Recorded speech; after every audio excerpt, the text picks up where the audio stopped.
Et donc bonjour à tous, on se retrouve aujourd'hui pour une nouvelle vidéo. Donc un tuto comment passer en tubeless. Donc on va commencer par la présentation du matériel. Pour le matériel, moi j'utilise un bike cleaner. Voilà que en fait j'ai acheté du concentré chez mon réparateur de vélo et j'ai mélangé avec de l'eau, donc voilà, ça fait du bike cleaner. De l'alcool à brûler, donc c'est de l'alcool à 90. En gros c'est pour nettoyer le fond de jante, toujours que la jante soit hyper propre. Ensuite, le produit en tubeless, voilà, donc là il me reste un pneu à peu près. Avec ça, ça coûte à peu près 13 € et je fais 4 pneus. Toujours des démons de pneus, mais il va falloir éviter, vraiment jamais vous y arrivez pas, toujours avoir des démons de pneus. Et puis un pneu, voilà, donc moi j'ai pris un Maxxis Minion DHR2 en 2,30. Donc voilà, essayez toujours soit d'avoir un pneu plus gros devant, soit d'avoir le même pneu, soit d'avoir la même taille de pneu. Genre moi j'ai pris 2,30 et 2,30. Voilà, donc écoutez, on va passer tout de suite à démonter l'ancien pneu pour mettre le nouveau. Et voilà, donc on va déclipser le pneu de la jante. Voilà, une fois qu'il est bien déclipsé partout.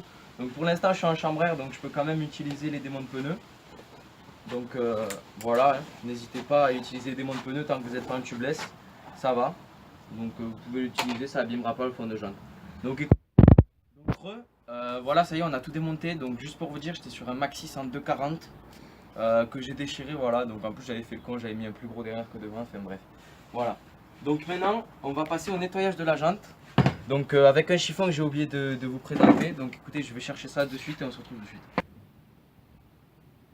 Donc ça y est, j'ai mon chiffon. Donc voilà, en gros pour commencer on va l'imbiber d'alcool à brûler. Donc soit l'alcool à brûler, soit l'acétone, c'est ce que vous avez chez vous. Moi j'avais de l'alcool à brûler, donc j'ai décidé de prendre de l'alcool à brûler. Donc voilà, n'hésitez pas à bien imbiber le chiffon, hein, c'est pas grave. Donc voilà, en gros vous pouvez voir que pour faire mon étanchéité, là j'ai comme un scotch. En fait c'est un scotch. Si vous n'avez pas des jantes qui sont étanches de base, toujours pensez à mettre un scotch ou un fond de jante spécifique. Donc voilà, là on n'hésite pas, voilà, faut que ce soit vraiment propre comme ça. Voilà, donc maintenant que ma jante est propre, moi une fois, donc vu qu'elle est démontée, j'ai en profité pour passer un peu de bike cleaner, donc voilà, tout le long de la jante pour la nettoyer. Donc ça y est, ma jante est propre, on va passer au déballage du pneu. Donc faites attention, hein. Évitez de couper le pneu, ça peut être mieux. Donc voilà, hop. Bon Maxxis, si jamais à sortir ça. Et voilà. Donc là il va falloir faire prendre la forme au pneu.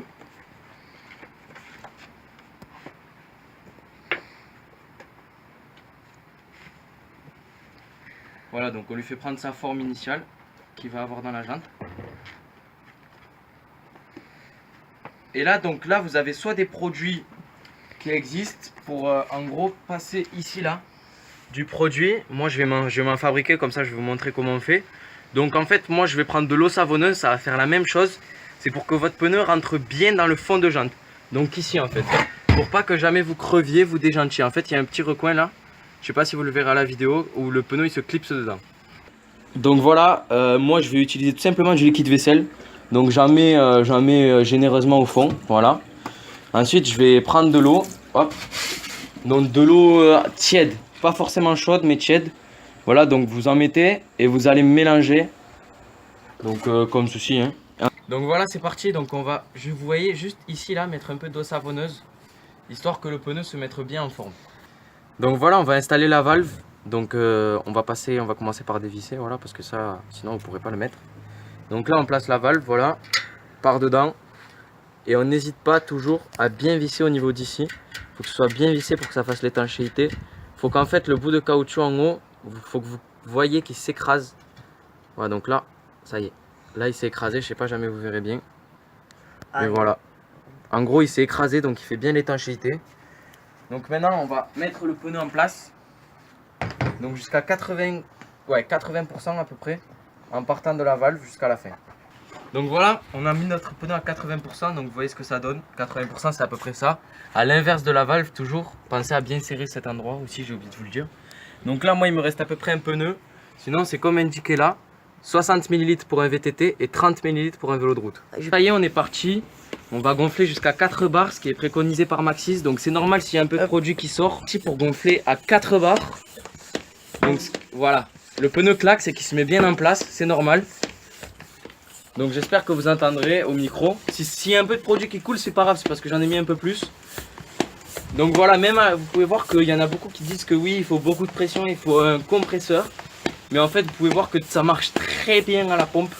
Donc voilà, là je suis à 3 bars. On va gonfler un peu plus, toujours. Donc excusez-moi si cette partie sera longue, mais comme c'est la partie la plus importante, je vais pas faire de petits cuts. Donc voilà, là on est à 3 bars et demi. Donc je vais gonfler jusqu'à 4 bars. Voilà, vous pouvez voir 3 bars et demi. Maintenant on va mettre jusqu'à 4 bars. C'est la partie un peu sportive du tuto.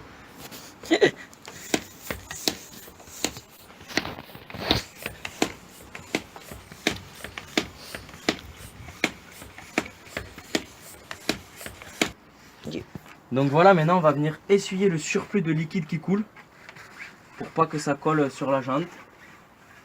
Et moi je vais en profiter pour repasser encore un petit coup de bike cleaner parce que du coup ça a un peu collé. C'était pas prévu que j'en mette autant, mais il devait en rester quand même un peu plus dans le bidon. Donc voilà, dès que la jante sera propre, en fait on va dégonfler jusqu'à obtenir, moi je vais mettre 2,2 derrière pour 1,9 devant en pression. Donc voilà, après c'est à vous d'ajuster.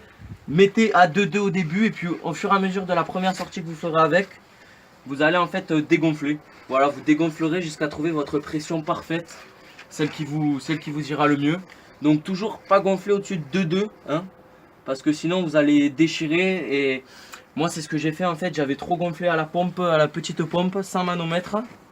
Et du coup, ça arrivait que le caméraman était avec moi, vous pourrez lui demander. Hein. C'est arrivé que j'ai passé un obstacle, j'ai franchi un obstacle et le pneu ça a fait pshhh, et ça a explosé. Et en fait, j'avais une grosse déchirure donc j'ai mis une mèche, j'ai pu rentrer. J'ai mis une mèche et une chambre à air en fait, mais le défaut de la mèche que j'avais prise c'était que c'était une mèche qui se colle, un peu comme une rustine. Je pense que vous voyez pas trop ce que c'est pas encore d'actualité sur le marché. Mais c'était un peu une rustine que j'ai collée. Et cette rustine s'est collée à la chambre à air et du coup quand j'ai enlevé la chambre à air pour repasser en tubeless, elle s'est décollée. Donc voilà, maintenant on va passer au dégonflage jusqu'à obtenir 2,2 bars. Ouais. Donc voilà, une fois que vous avez ajusté votre pression, vérifiez de bien faire circuler le liquide pour qu'il se mette bien en place. Donc n'hésitez pas à tapoter comme ça un peu.